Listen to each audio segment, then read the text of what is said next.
श्रावण विशेष उपवासाचा आणि पोटभरीचा एक नाश्ता पाहूयात. साबुदाण्याचा कमी वापर करून हा पदार्थ बनलेला आहे. त्यामुळे पचायला हलका तर आहेच आणि उपवासामध्ये दिवसभराची ऊर्जा देणारा पदार्थ आहे. आतून मस्त जाळीदार बनतो, कोणत्याही उपवासाच्या चटणीसोबत चवीला छान लागतो. तर चला तर मग पटकन रेसिपी पाहूया. तर त्यासाठी मिक्सरच्या भांड्यामध्ये अर्धा कप वरई घेतलेली आहे, यालाच आपण भगर म्हणतो. फक्त पाव कप साबुदाणा इथे मी वापरलेला आहे आणि पाव कप आपल्याला राजगिऱ्याचं पीठ लागणार आहे. सगळं एकत्रच 2 ते 3 वेळा मिक्सरला फिरवून घेतलेलं आहे. हे पहा, याची थोडीशी रवाळच पावडर तयार झालेली आहे, अगदी पिठासारखी नाही.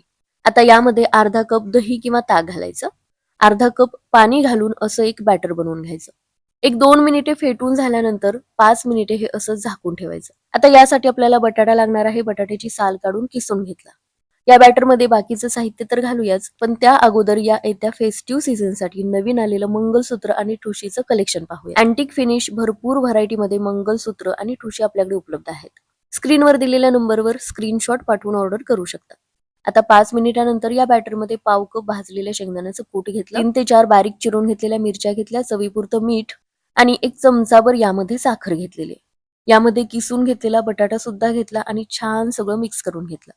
आता आतून हे मस्त जाळीदार होण्यासाठी पाव टेबलस्पून इथे मी बेकिंग सोडा घेतलेला आहे. अगदी थोडंसं पाणी घालून काही सेकंद फेटून घेतलं.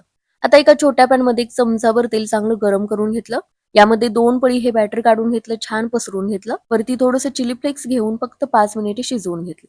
5 मिनिटानंतर याच्यावरती पुन्हा थोडंसं तूप सोडून घेतलं. हे पलटून पुन्हा दुसरी बाजू खरपूस भाजेपर्यंत भाजून घेतलं. शक्यतो मंद आचेवरच झाकण लावून छान हे शिजवून घ्यायचं. म्हणजे आतपर्यंत छान शिजलं जातं, जाळीदार बनतं आणि बाहेरून मस्त कुरकुरीत असा लेअर बनतो. बनवायची पद्धत तर अतिशय सोपी, चवीला तर मस्तच. आणि महत्वाचं म्हणजे साबुदाणा कमी आहे, शिवाय यामध्ये तुपाचा वापर केलेला आहे. राजगिराचं पीठ आहे, त्यामुळे पचायला हलका आणि पोटभरीचा हा उपवासाचा पदार्थ बनतो. यामध्ये दही आहे, मिरची आहे, थोडीशी साखर सुद्धा घेतलेली आहे. त्यामुळे हलकासा आंबट, गोड, तिखट असा चटपटीत नाश्ता बनून तयार होईल.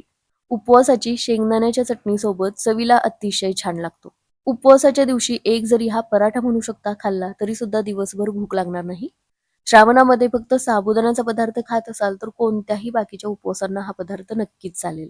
बेकिंग सोडा वापरायचा नसेल तर बॅटर रात्रभर फर्मेंट करून घ्यायचं. तर उपवासाचा हा नवीन पदार्थ नक्की करून पहा.